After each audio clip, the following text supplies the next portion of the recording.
Hello again, welcome back everyone. LiquorHound here with you. Thank you for joining me once again for another spirit review video. And today I've got a couple of very mature bourbons to look at with you. We are talking about the Jefferson's Presidential Select 25-year-old bourbon and its even older brother, the Jefferson's Presidential Select 30-year-old bourbon. Both of these were released in December of 2013 with the retail pricing varying, but hopefully you can find the 25-year-old bourbon priced around $150, but unfortunately you're going to have to double that for the 30-year-old bourbon, because I'm usually seeing that one priced right at $300. Now both are bottled at the exact same 90.4 proof, and from what I can tell the mash bills seem to be, if not identical, very similar, and that would be a bourbon mash bill that contains rye as the second grain. So they're not wheated bourbons as you would find that style with the Pappy Van Winkles or the Wellers, okay? Another thing to note is that Jefferson's is an independent bottler, so they don't actually have a distillery that you can go visit. Rather, what he does is he goes around to the big distilleries like Heaven Hill perhaps, or maybe he goes up to Indiana, and he's searching their warehouses for barrels that, maybe the big guys just don't have a use for. Maybe it's just 2 or 3 barrels of this 30-year-old that were sitting there and they were only a third full. Well, big guys don't have any need for that because that's just not enough for them to be blending with or trying to create a batch with. Well, that's where he comes in. He'll buy those 3 barrels. He'll bottle it as the 30-year-old batch 1. And that's how maybe perhaps we got this one.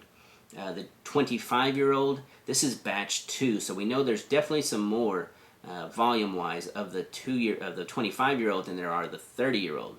I can tell you this because I search inventories around me, and up here in North Texas, we're usually pretty good about getting, decent volumes of these rare spirits.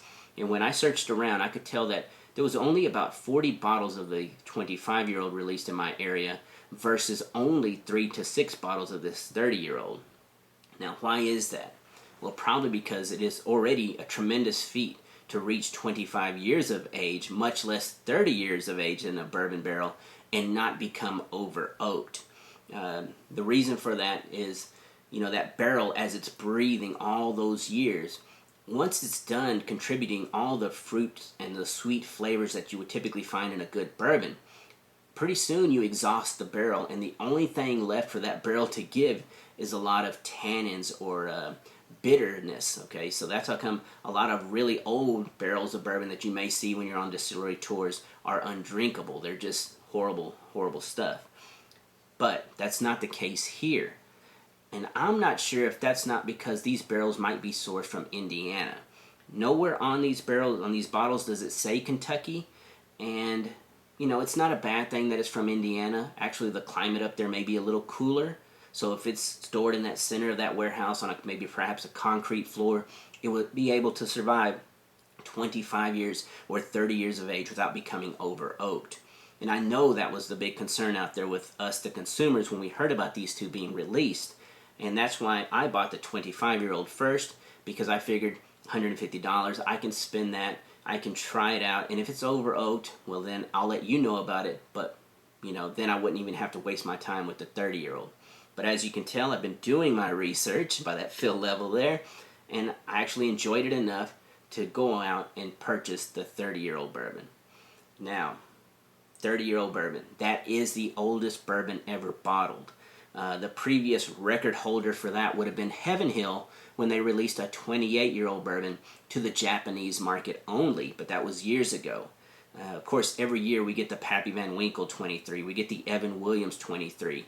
Willett has done some old stuff back in the past, and so has Parker Beam with his Parker's Heritage 27-year-old bourbon that he released in 2008.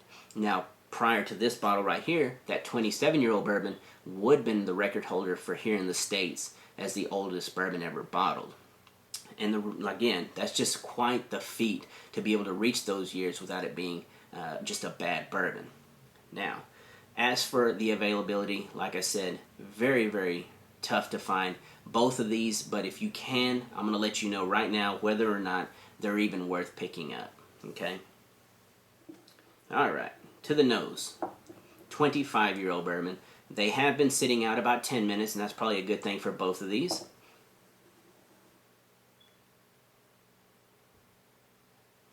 Wow.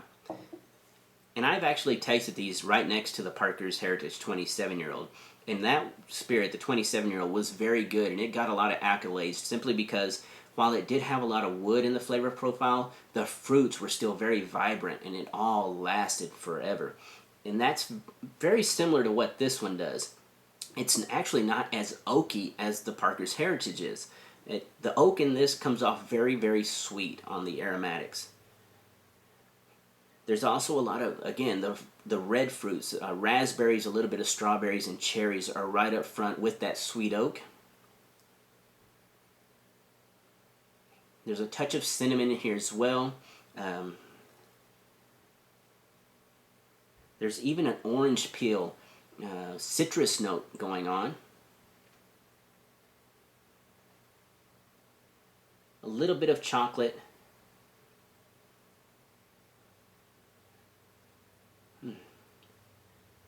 And in the background, there's a little bit of leather in here as well. Very, very nice aromatically.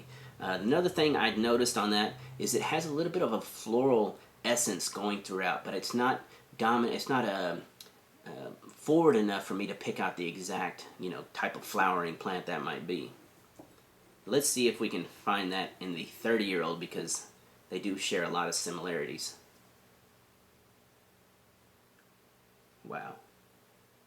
The nose on this guy, so big, yet very nicely well-rounded.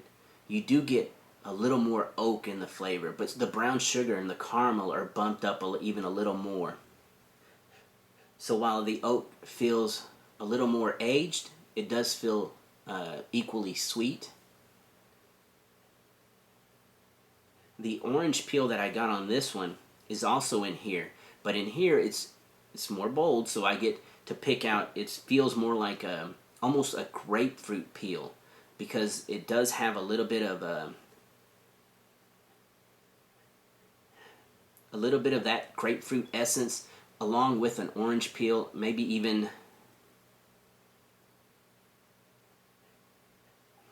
a little bit of nectarine that goes along with all those raspberries, those strawberries, and cherries. Cinnamon is still in here a little bit. There is also a little bit of again, a little bit of chocolate, a little bit of fudge right in there as well. And the same leather. It feels like a nice old leather in the background. All right, let's get to the actual tasting. All right. 25-year-old bourbon.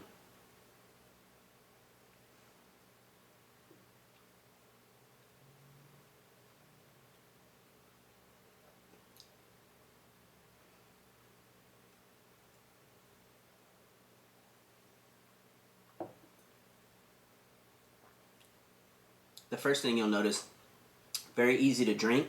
There is a little bit of a spice swell, a little bit of a cinnamon swell right in that mid palate. But initially, as it goes down, there's a lot of sweet oak. The fruits are showing up, the raspberries, those cherries.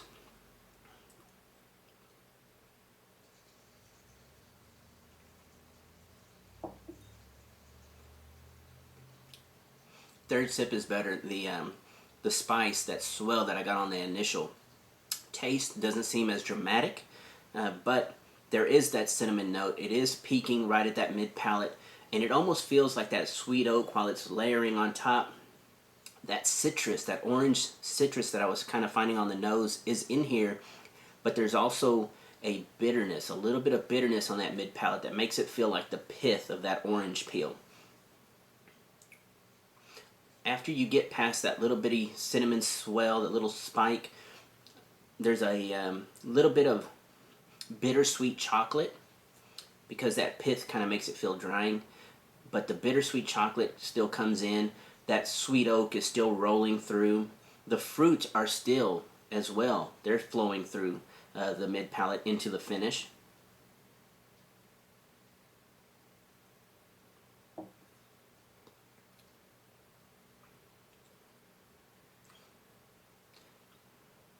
It's almost like on the background, there's almost like just a little dusting of cocoa powder, a little bit of that bittersweet cocoa powder chocolate. And a nice leather comes in, and they all just linger throughout the finish. As far as viscosity, it's not the oiliest bourbon I've ever had, but it's by no means thin. I just would have hoped at 25 years of age it would have just been super, just mouth-enveloping oiliness. It's not quite there, but it's not, like I said, disappointing by no means. All right, let's go on to the 30.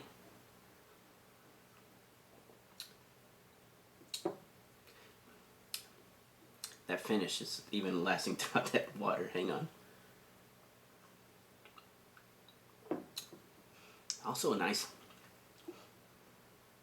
wow, let's see if that's in here.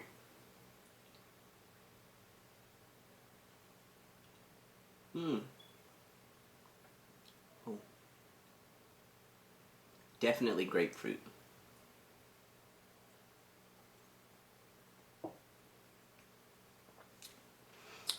Neither of these are really sweet bourbons. Even though the nose on them tells you how there's a lot of brown sugar and caramel, and they smell like sweet oak, the flavors on them are just a nice medium sweetness. It actually works out really nice because, you know, sometimes they become a little bit too sweet, cloyingly sweet, or sometimes they're a little not sweet enough, and then when they get dry or they get a little bitter, it just becomes unbalanced.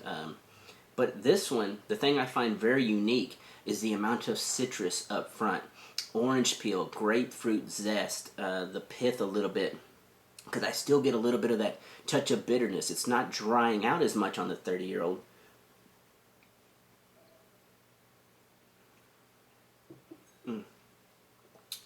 Orange liqueur, like a Grand Marnier in here as well. Caramel still there. Yeah, it feels more caramel. A little bit of brown sugar, a touch of cinnamon, but wow, it's still layering with that nice, sweet, rich oak throughout. After that mid palate, there's also that. Is that what that is?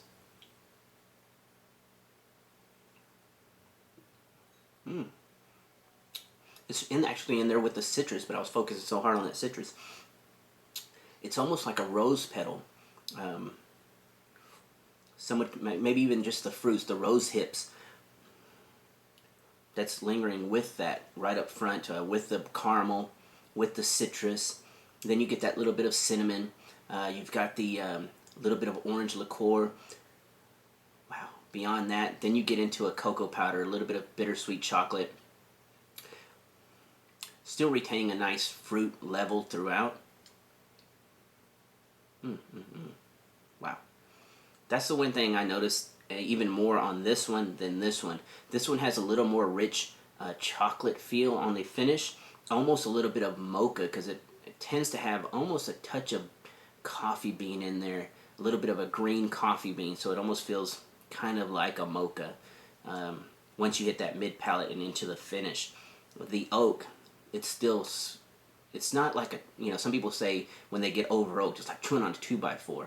It's not like that. It's actually rather enjoyable because the oak's not bitter, it's just sweet throughout. Again, fruits, everything, just lingering. Sometimes you run into bourbons that are transitioning. You'll hear me say that word sometimes.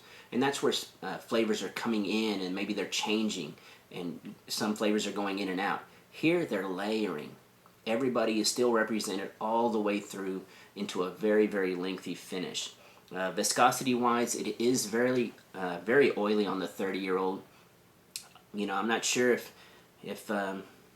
everybody's interested in dropping the amount of money that it's going to call for on either one of these, but I hope this helps you in making that decision if you are on the fence on either one of them. So again, thank you for watching my videos. I really do appreciate it. Everybody have a great evening, and cheers.